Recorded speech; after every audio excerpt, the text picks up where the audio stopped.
Good evening, everyone. Welcome to the channel. Before I begin, here are my disclaimers. Today I am going to give you an update about Triumph New interim report. Triumph New Energy Company Limited offers a diverse range of new energy materials and glass products. The company provides various types of photovoltaic glass, including ultra-clear and ultra-thin, rolled photovoltaic coated and tempered glass, and AR photovoltaic coated glass. Additionally, the company manufactures and sells original glass, tempered glass, AR-coated glass, back glass, double glass component glass, screen-printed glass, drilled tempered glass, and rolled photovoltaic glass. The stock price of Triumph Group Inc. has experienced a significant increase of over 5.53% in the past year due to two major news events. Firstly, the announcement of a definitive acquisition agreement by private equity firms Warburg Pincus and Berkshire Partners led to a substantial surge in TGI shares. The all-cash transaction valued at approximately $3 billion provided shareholders with a premium of 123% over the company's unaffected closing stock price.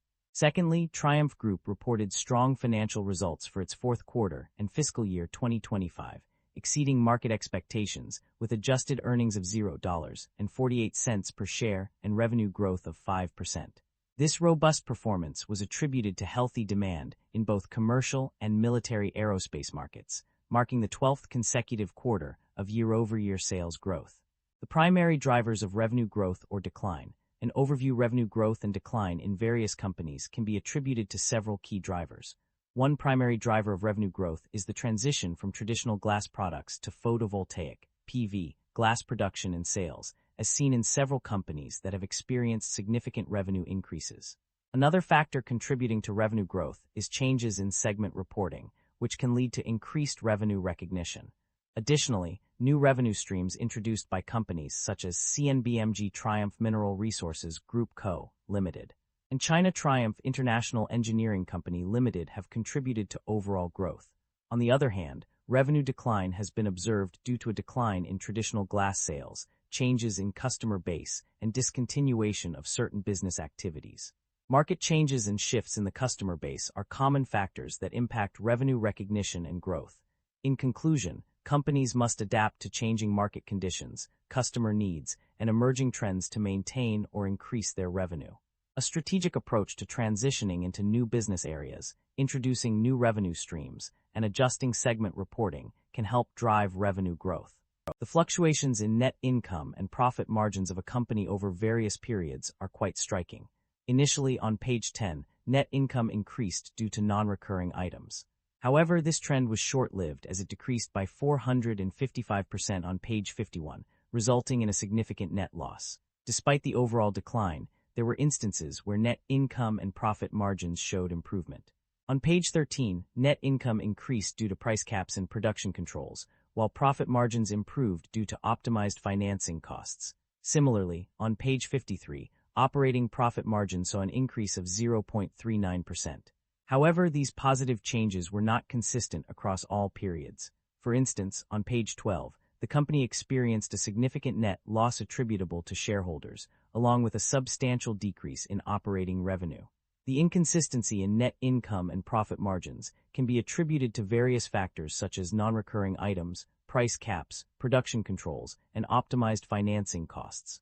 The overall trend suggests that the company faced significant challenges, including a decline in operating income in China on page 262. The company's financial performance is a mixed bag when it comes to generating positive operating cash flow. On one hand, several pages indicate that the company is indeed generating positive operating cash flow, citing significant increases in cash inflows from customers and net changes in accounts receivable. These points include pages 151, 165, 167, 229, 249, 263, and 275. However, other pages paint a different picture, showing negative operating cash flow.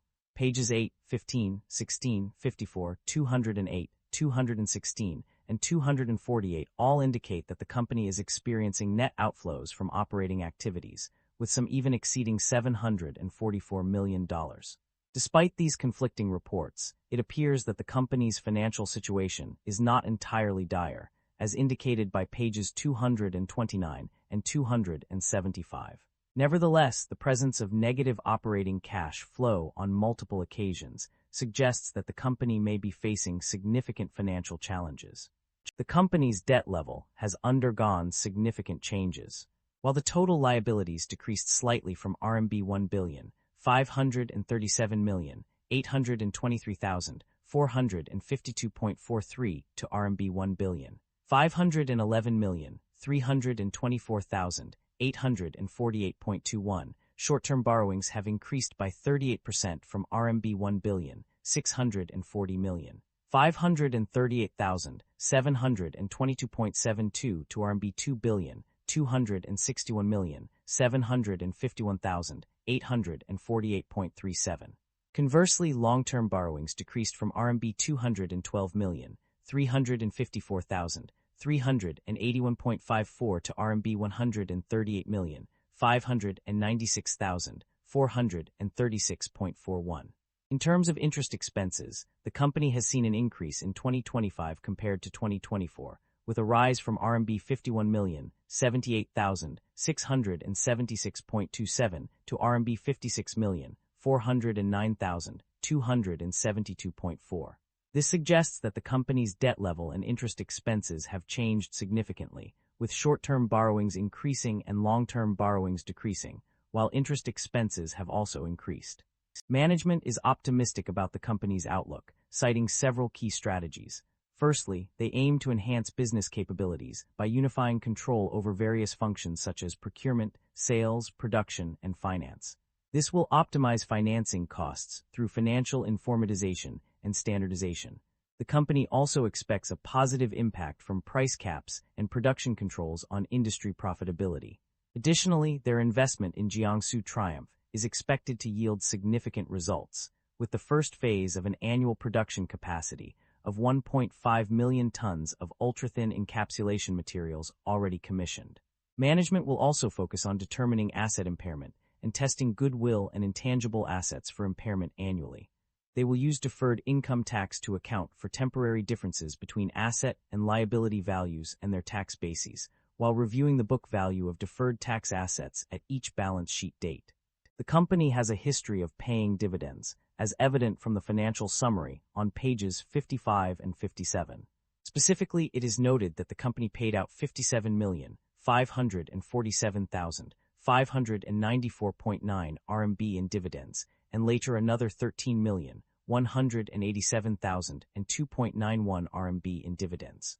This indicates a commitment to returning value to its shareholders through dividend payments. That concludes the financial summary for Triumph Nguyen. Feel free to comment below, and I will be happy to answer them when possible.